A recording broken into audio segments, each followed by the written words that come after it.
কয়েকজন সাবস্ক্রাইবার জিজ্ঞেস করছেন যে যদি ল্যান্ডলর্ডকে ক্যাশ টাকা দেওয়া হয়, ল্যান্ডলর্ড রিসিট দিয়ে দিল, পরবর্তীকালে সেই ল্যান্ডলর্ডই রিসিটটাকে জেনুইন নয় বলে কোর্টের কাছে বলল, সেক্ষেত্রে কি করা যাবে, কি প্রোটেকশনের ব্যাপার আছে? দেখুন, ল্যান্ডলর্ড যদি বিল ডিনাই করে তাহলে আপনার যে রিমেডিটা হচ্ছে কোর্টের কাছে বলা যে আমি নিজে হাতে টাকা দিয়েছি, ল্যান্ডলর্ড এই রিসিটটা দিয়েছেন, এখন ডিনাই করছেন।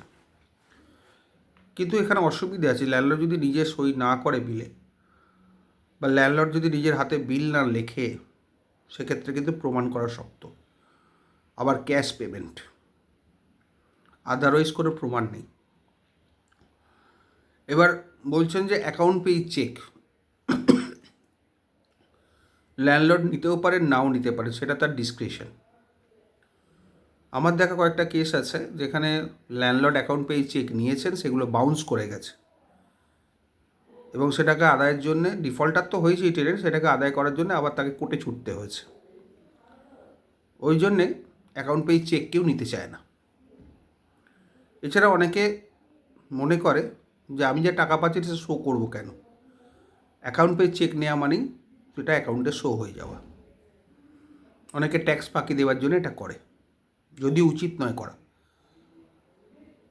আরেকটা জিনিস, যেটা যদি ব্যাংক ড্রাফটে দেন, এখন এগুলো সম্পূর্ণ ল্যান্ডলর্ডের ডিসক্রিশন, ল্যান্ডলর্ড কীভাবে নেবে, কীভাবে দেবে, ইত্যাদি ইত্যাদি।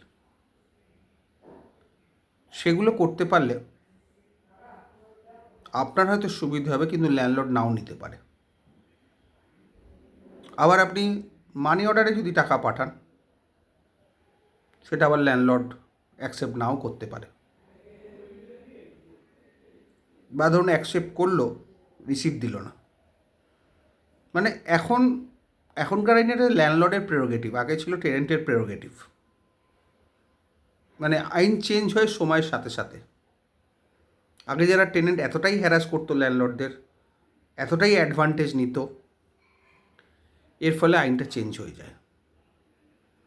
যেমন 498A থেকে 498B হয়ে গেল, মানে এতটাই মিস ইউজ হতো 498A আইনটার, তাই জন্য সুপ্রিম কোর্ট বাধ্য হয়ে, বা লেজিসলেচার বাধ্য হয়ে 498Bটা করলো এবং পরে বেলেবেল হয়ে গেল, আগে নন বেলেবেল ছিল।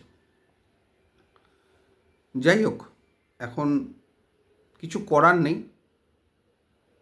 যদি ল্যান্ডলর্ড বিল না দেয়, আপনি রেন্ট কন্ট্রোলে মানি অর্ডারে পাঠান, তারপর রেন্ট কন্ট্রোলে জমা দিন এবং ল্যান্ডলর্ডকে চিঠি করে দেবেন যে আপনাকে টাকা দেওয়া সত্ত্বেও আপনি বিল দেননি, তাই জন্য আপনাকে আমি রেন্ট কন্ট্রোলে জমা দিতে বাধ্য হলাম।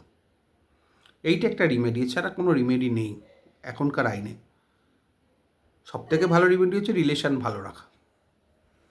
যদি ল্যান্ডলর্ডের সঙ্গে আপনার রিলেশন ভালো হয়, সব ঠিক আছে। আবার রিলেশন খারাপ হলে সব ভুল। তবে দুতরফেই হাত এগিয়ে দেওয়া উচিত। শুধু টেনেন্টকে দোষ দিয়ে লাভ নেই, বা শুধু ল্যান্ডলর্ডকে দোষ দিয়ে লাভ নেই, দুজনকে এগিয়ে আসতে হবে। সেই পুরোনো আমলের ভাড়া যদি টেনেন্ট এক্সপেক্ট করে থাকে যে ল্যান্ডলর্ডের তাতেই সব কিছু চলে যাবে, ল্যান্ডলর্ড লাভবান হচ্ছে, ভুল। আপনাদেরও উচিত ল্যান্ডলর্ডের সঙ্গে বসে, বা ল্যান্ডলর্ডের উচিত টেনেন্টের সঙ্গে বসে একটা মধ্যস্থতায় আসা, যাতে ভাড়াটা সময়োপযোগী হয়। জেদাজেদি করলে আখেরে টেনেন্টের লস। ভালো থাকবেন।